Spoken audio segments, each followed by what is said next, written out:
We have some very exciting polling news coming out of British Columbia today, showing that, yes, indeed, John Rusted's BC Conservative Party is on track to beat Premier David Eby's BC NDP. Remember that at the start of this year, the BC NDP were able to lead their closest opponent from anywhere from 18% to 28%. Yes, they were able to lead at the beginning of this year up to 28% above their closest competitor. But now, since BC United, formerly the BC Liberals, have completely collapsed under the lack of leadership of Kevin Falcon, John Rested and the Conservatives have emerged as the main opposition to David Eby. And let's be clear, even though David Eby used to technically be the second, and I think at one point the most popular premier in the country, he actually isn't that popular. He had his honeymoon phase in 2022 and 2023, but as people started to notice that he's far more radical than John Horgan and he's completely out of touch with what middle-class BC residents want, his actual favorability numbers have fallen faster than any other premier in the country.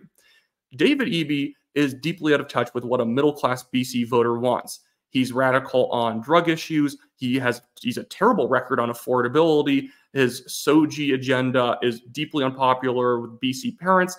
Across the board on policy, people don't like the NDP. They're currently only ahead in most polls because of a lot of soft support. There are people who still haven't really clued into what this next provincial election is all about. They still think it's between the BC NDP and the BC Liberals before the name change. They don't realize that the BC Conservatives are a real viable vehicle in this election. Just take a look at federal polling in British Columbia. The federal Conservatives under Pierre Poilievre, who are very close in ideology to the BC Conservatives, are near 50% in British Columbia.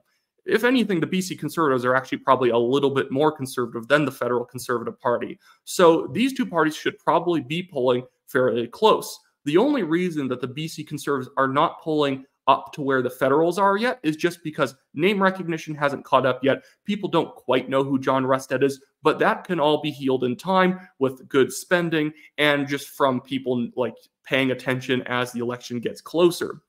But this liaison strategy poll that just came out is really interesting, and I want to talk about the top line numbers first and then get into the regionals.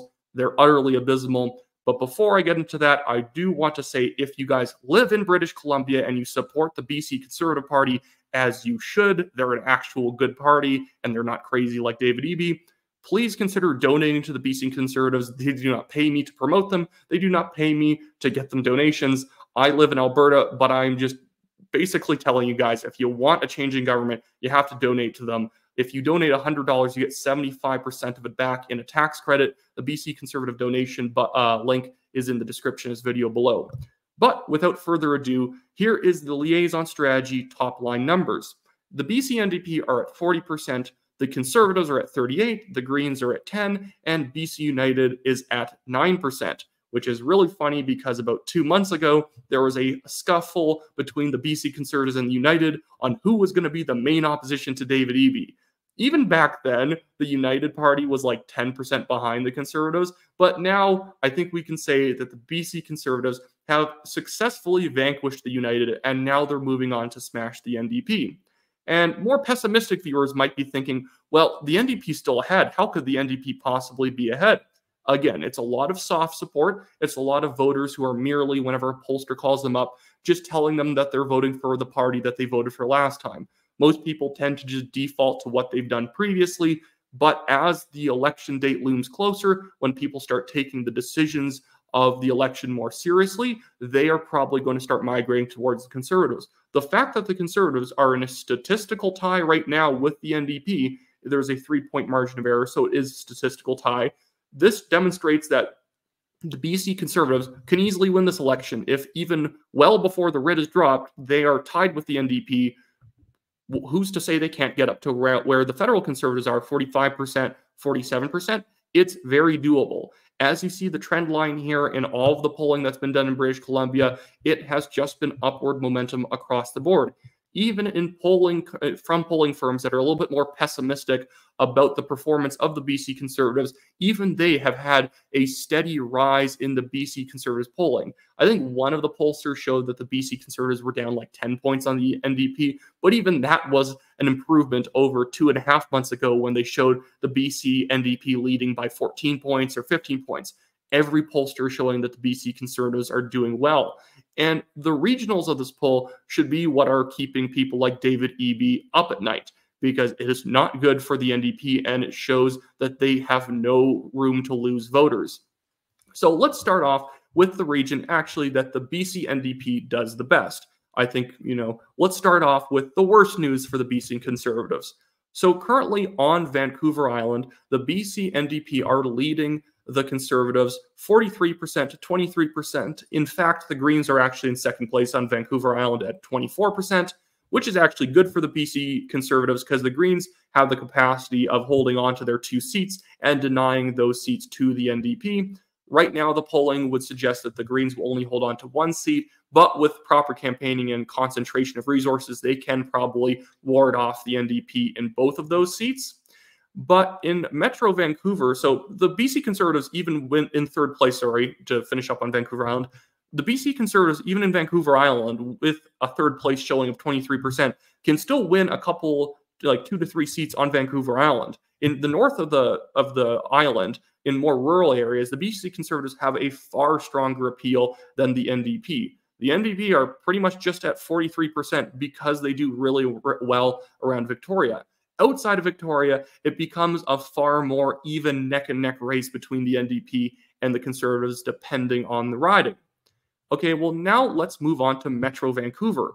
This is the very scary one for the NDP. So yes, the NDP are leading in Metro Vancouver, but they're only leading 42% to 39%. Again, when you remember that this poll has a margin of error of 3%, that is within the margin of error. They are effectively tied in Metro Vancouver, an area that the NDP needs to absolutely clean up in. And then when we jump down to how the NDP are doing outside of Vancouver, they're absolutely getting smashed by the Conservatives, 48% to 33%. So this is outside of Metro Vancouver and Vancouver Island. The BC Conservatives are ahead 48% to 33%, which means that the Conservatives could effectively win every single riding outside of the Vancouver and Vancouver Island area, and they can still win ridings in those other 2 areas. That's a very bad position for the BC NDP to be in. The BC Conservatives, where they're strongest, are a place where the BC NDP can't even compete. But the areas where the NDP are strong, the BC Conservatives can compete. And if they just inch up a little bit more on Vancouver Island, and especially in Metro Vancouver, in the Surrey area, they can clean up this entire election. Now, I want to jump over to a map now that I think just shows you the geography, the layout of how this election is going. I think everyone should actually go and follow Sharia Teast on X. I think he does a really good job of generating these seat projections and maps. So go follow Real Albanian Pat. I don't know. Everyone always has weird handles on X. Sorry for muddling that a lot. But his current polling projections, seat projections, just based on this liaison strategy poll, shows the NDP would win 51 seats over the Conservatives 41, and the Greens would get 1 seat. But that is a very close election, considering that if the BC Conservatives just inch up 3 or 4 more points in the polls, especially if they steal those supporters from the BC NDP, they can easily flip this result. So as we see, the NDP still has a little bit of support in these rural areas. I really doubt this is going to end up holding. The BC Conservatives are going to be able to keep pushing out a lot of rural voters that the BC NDP have just entirely left behind. So I don't think these rural seats are going to be holding for the BC NDP. But let's look in, and I'll try and zoom in as much as I can here. If you can see up in this top right corner, this Surrey area is going to be a massive vote bank for the Conservatives. I've shown this in previous videos about about demographic polling, about different ethnic groups, and the BC Conservatives are actually very popular right now with Indian Canadians. Sorry, I had to do a bit of a jump cut there. I had a bit of a fuzzy screen because my internet was clicking out. It's just this location I'm in does not want to stay stable. But as I was saying, the BC Conservatives are actually doing very well with South Asian Canadians. And this Surrey area is very heavily South Asian. Right now, it shows that the Conservatives are only picking up 1 seat in the Surrey, BC area. But again, if the polling tightens up in the Metro Vancouver area by 1 or 2%, I could easily see Surrey flipping. Even now, I think Surrey could flip because this polling is just based on generic projections based on what happened in the last election with the current polling taken into account. But when you actually look at South Asian polling, 51% of South Asian voters say they're going to vote for the BC Conservative Party. I think only 11% are going to be voting for the NDP, and some are also going to be voting for United, but I don't think a lot of United supporters in the South Asian community are going to hold when people realize if you want to protect your small business, there's tons of small business owners in the South Asian community, you gotta vote BC Conservative. So all of this is, yes, still showing an edge for the NDP, but the NDP shouldn't just have an edge. They should be smashing this election. They used to be up 18 points, as I've been saying. So if this thing tightens up even 3 or 4%, which will inevitably happen as more people know that the BC Conservatives are the real opposition to the NDP, as more people get to know John Rustad, and frankly, as more people see David Eby perform. David Eby is a terrible premier. He is a student union protester who somehow became the premier of the province. He's unelected. He just got acclaimed as the premier. It's pathetic. He, in a certain sense, comes off very young. And I know I'm saying this as somebody who looks 12 years old, although I'm 25. David Eby just comes off like a 18-year-old punk kid compared to John Rustad, who very much is an adult. John Rustad seems like somebody that you can trust to manage serious portfolios, to be able to run a province. David Eby looks like, frankly, what his previous job was, writing anti-police books and trying to show you how you can sue the police for petty technicalities in order to take money away from them. He's anti-cop, he is pro-drug, his affordability record is horrible, his SOGI record in education is horrible. David Eby is a terrible premier.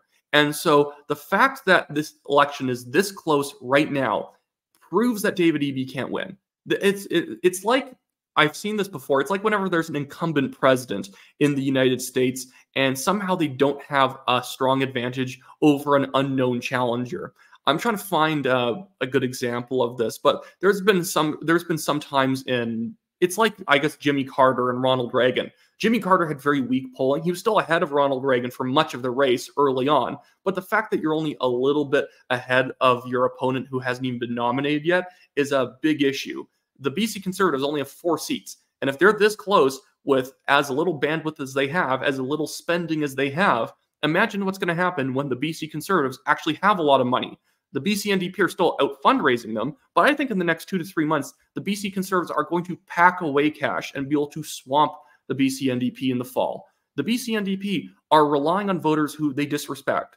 The NDP's base that John Horgan could keep voting for the BC NDP was a lot of blue-collar workers. David Eby doesn't look like he even likes to be around construction workers, like factory workers, city employees. He looks like someone who likes to be at cocktail parties. That's where John Rustad has a big advantage. He actually seems like he cares about blue-collar workers, because he really does. And David Eby seems like he cares about HR employees and people who are activists. That's going to be the main thing that's going to hurt the NDP, is they are an activist party and people want a serious governing force, especially knowing that Pierre Poilievre is probably going to be the next Prime Minister of Canada. Why would you want David Eby on one hand, who wants to keep the provincial carbon tax, alongside a federal conservative prime minister who's going to get rid of the federal carbon tax, which would leave BC being one of the only 2 places in Canada next to Quebec still paying a carbon tax? That's also a big issue with, I know this video is going on a bit, but it's astonishing. David Eby is having to rely on crossover voters that do not exist. A crossover voter, it's like split ticketing in the United States. I'm in the United States right now, so I'm thinking of presidential elections. Split ticketing is like if I was voting a Republican for president, I was voting a Democratic senator, and my local congressional congressperson, I was voting Republican again. I'm not voting downline Republican. But the vast majority of voters in any jurisdiction tend to vote downline the same way. If you like a conservative provincially, you like a conservative federally, you like a conservative municipally, vice versa between all of them. You're not going to vote for the big spending socialist, pro-drug, pro-carbon tax NDP MLA. At the same time that federally, you're going to be voting for a conservative who wants to scrap the carbon tax. And when 50% of the province right now around that is planning on voting federal conservative, David Eby is in a very awkward position where he's going to have to rely on some federal conservative voters to vote for him. And I don't think that's actually going to happen. Yes, there's 50% of people who aren't voting federal conservative, but there are many federal liberals who vote United, who vote Green. There's many federal NDPs who vote provincially Green. And so he can't dominate that entire other non-conservative half. David Eby needs crossover voters who are entirely opposed to his agenda. Does not matter how much the man pretends to moderate, he cannot moderate enough. Because as much as he thinks that he can put out some affordable housing program, or he can make noises about trying to reduce middle-class taxes, or do something to try and reduce the intensity of the decriminalization of drugs program, he's not reversing any of these issues. That's the problem. He is too much of a true believer in socialist policy, in radical postmodern Marxist policy, that he can't pull out of this tailspin. He would rather lose an election as a purist left-winger than actually win it, because at heart, he is a social activist who lucked into becoming the premier of Canada's, I think, third biggest province? Yes, third. I know Canadian geography well. But anyways, that should be it for me today, guys. Again, if you live in British Columbia, you can't expect other people to donate to the BC Conservatives so they can beat the NDP. If you don't donate, donation link is in the description below. It just says BC Conservative donate. Click on that if you live in BC. Donate $100 to them. You get 75% of it back on your taxes. You get to pay the provincial government less taxes while also funding the BC Conservatives in crushing David Eby.